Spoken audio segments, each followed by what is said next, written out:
సహనం, అలాగే నిలకడగా వెళ్ళటం, దారి తప్పకుండా ఉండటం, స్థిరమైనటువంటి ఆలోచనలతో సాగటం. ఇది భారతీయ జనతా పార్టీ సంస్థాగత నిర్మాణంలో ఉన్న ప్రత్యేకం. ఆర్ఎస్ఎస్ నుండి వచ్చినటువంటి సంస్థ కావడంతో ఆవేశపూరితంగా కాకుండా ఆలోచనాపూరితంగా వెళ్ళడం అన్నది దానికి అలవాటు. అందుకనినే బలం లేని చోట్ల, బలహీనంగా ఉన్న చోట్ల బలమైనటువంటి మిత్రులతో పొత్తులు పెట్టుకోవడం, ఆ తర్వాత ఆ బలంతో క్రమంగా ఎదగటం, ఆ ఎదిగిన తర్వాత సమప్రాధాన్యం కోరడం, ఆ తర్వాతన తమ ప్రాధాన్యాన్ని పెంచుకోవడం. ఇది భారతీయ జనతా పార్టీ సుదీర్ఘంగా చేస్తూ వచ్చింది. బెంగాల్లో ఒకప్పుడు తృణమూల్తో స్నేహం, ఒరిస్సాతో సుదీర్ఘకాలం పాటు బీజేడీతో స్నేహం, ఇక నితీష్ కుమార్తో అయితే లెక్కలేనంత సుదూర ప్రయాణం, అకాలీదళ్తో పంజాబ్లో సుదూర ప్రయాణం. ఇవన్నీ కూడా భారతీయ జనతా పార్టీ ఓపిక, సహనానికి సజీవ సాక్ష్యం. అవతలు ఉన్నటువంటి మిత్రపక్షమే వదిలేసింది. ఈవెన్ తెలుగుదేశం పార్టీతోనైనా అంతే. భారతీయ జనతా పార్టీ స్నేహం 99 నుంచి సాగినటువంటిది. తెలుగుదేశం వదులుకుంది కానీ వాళ్ళు వదులుకోలేదు.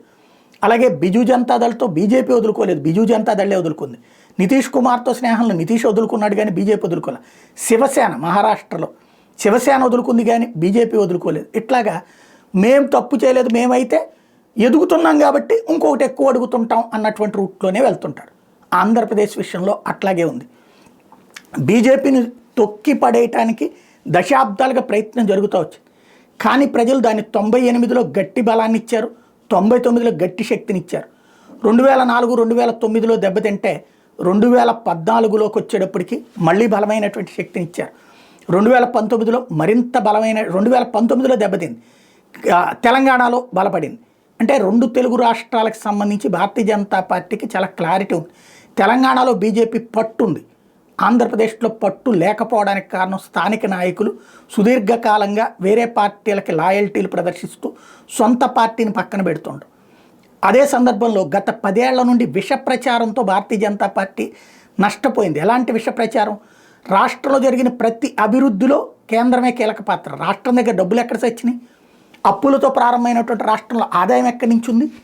ఖచ్చితంగా కేంద్రం ఇచ్చినటువంటి వాటితోనే బతుకుతూ వచ్చింది. అప్పుడు తెలుగుదేశం ప్రభుత్వమైనా, ఆ తర్వాత వైసీపీ ప్రభుత్వమైనా. కానీ ఎంతసేపటికి అది చంద్రబాబు పేరుతో లేదా జగన్ పేరుతో ప్రచారం చేసుకోవడం సాగింది. పైగా భారతీయ జనతా పార్టీని దోషిగా చూపించే ప్రయత్నం జరిగింది.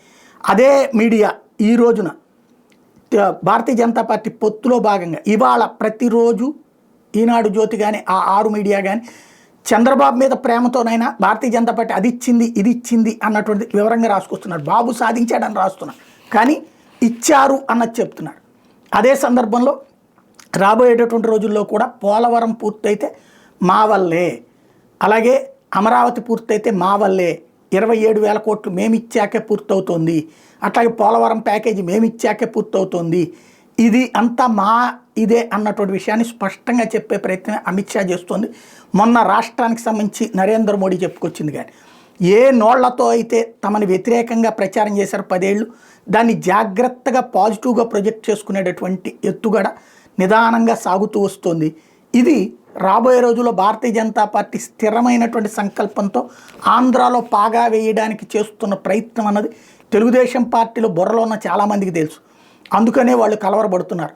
పవన్ కళ్యాణ్ని ముందు పెట్టి భారతీయ జనతా పార్టీ తాము చేస్తున్న అభివృద్ధి, ఇప్పుడు చంద్రబాబు గారు అయితే కనుక, ఇప్పుడు ఫర్ ఎగ్జాంపుల్ మొన్న ఏదైతే స్టీల్ ప్లాంట్కి డబ్బులు ఇవ్వగానే నేను 7 నెలల నుంచి ప్రయత్నిస్తున్నానన్నారు. బట్ 7 నెలల నుంచి ఆయన వెళ్ళినప్పుడు స్టీల్ ప్లాంట్ గురించి అడిగారని అదే పత్రికలో రాల. ఈవెన్ మొన్న మోడీ వచ్చినప్పుడు కూడా అడగల, కానీ కేంద్రం ఇచ్చేసింది. ఆ మొక్క ఎవరు చెప్పుకొచ్చారు? పవన్ కళ్యాణ్. అంటే కేంద్రం ఇచ్చే మాటల్ని బీజేపీ నాయకులు చెప్పినా మీడియా హైప్ ఇచ్చేది కాదు, లేదా లోపల పేజీలో మొక్కేసి. పవన్ కళ్యాణ్ ఓపెన్గా చెప్తాడు. పవన్ కళ్యాణ్కి మాస్ ఫాలోయింగ్ ఉంది కాబట్టి అది జనంలోకి వెళ్తుంటుంది. ఆ విధమైనటువంటి స్ట్రాటజీ బీజేపీ పాటిస్తోంది అన్న సంగతి తెలుసు వాళ్ళకి. అందుకనినే ఇప్పుడు నారా లోకేష్ డిప్యూటీ సీఎం అన్న పాయింట్ అయినా, అట్లాగే పవన్ కళ్యాణ్ ప్రాధాన్యత తగ్గించాలన్నటువంటి ప్రయత్నం అన్న. అయితే తప్పదు, ఒకళ్ళకొకళ్ళ అవసరం ఉంది. కేంద్రానికి చంద్రబాబుతో అవసరం 30% అయితే చంద్రబాబు కేంద్రంతో అవసరం 70%. ఇది వాళ్ళకి తెలుసు. అందుకనినే మొన్న రాధాకృష్ణ గారి ఎడిటోరియల్ కూడా వదిలించుకుందామంటే కనుక చాలా కష్టం. కాంగ్రెస్ అంత పుంజుకునే పరిస్థితి ఇప్పట్లో లేదు. At the same time Bharatiya Janata పార్టీకి చాలా క్లియర్గా ఒకవేళ చంద్రబాబు వదిలేసుకుందాము కేంద్రంతో అంటే కనుక నిధులు ఆగిపోతే 2014-19లో చివరిలో అదే దెబ్బతిన్నారు. అదే సందర్భంలో ఆగిపోతే కనుక రాష్ట్రానికి సంబంధించినటువంటిది దూకుడుగా భారతీయ జనతా పార్టీ పవన్ని ముందు పెట్టి నడిపిస్తుంది అన్నటువంటి భయం కూడా ఉంది. అలాగే ఈ సంఖ్య తగ్గిపోయారన్నటువంటి భయం ఏం లేదు. అవసరమైతే భారతీయ జనతా పార్టీ ఇదే తెలుగుదేశాన్ని చేల్చగలదు, లేదా ఇంకొక పార్టీ నుంచి చీల్చుకుని తెచ్చుకోగలదు, ఏ శివసేన నుంచినో ఏ ఎన్సీపీ నుంచినో. కాబట్టి వాళ్ళకి ఈ భయం ఏం లేదు, మ్యాక్సిమం తగ్గేటటువంటి సంఖ్యకి సంబంధించిన భయం ఏమీ లేదు అన్నటువంటి సంగతి వీళ్ళకి తెలుసు. అదే విషయాన్ని రాధాకృష్ణ గారు కూడా హైలైట్ చేశారు. ఓవరాల్గా మోడీ షా భారతీయ జనతా పార్టీని స్ట్రాంగ్గా ఆంధ్రాలో సెట్ చేయడానికి ప్రిపేర్ అవుతున్నారు.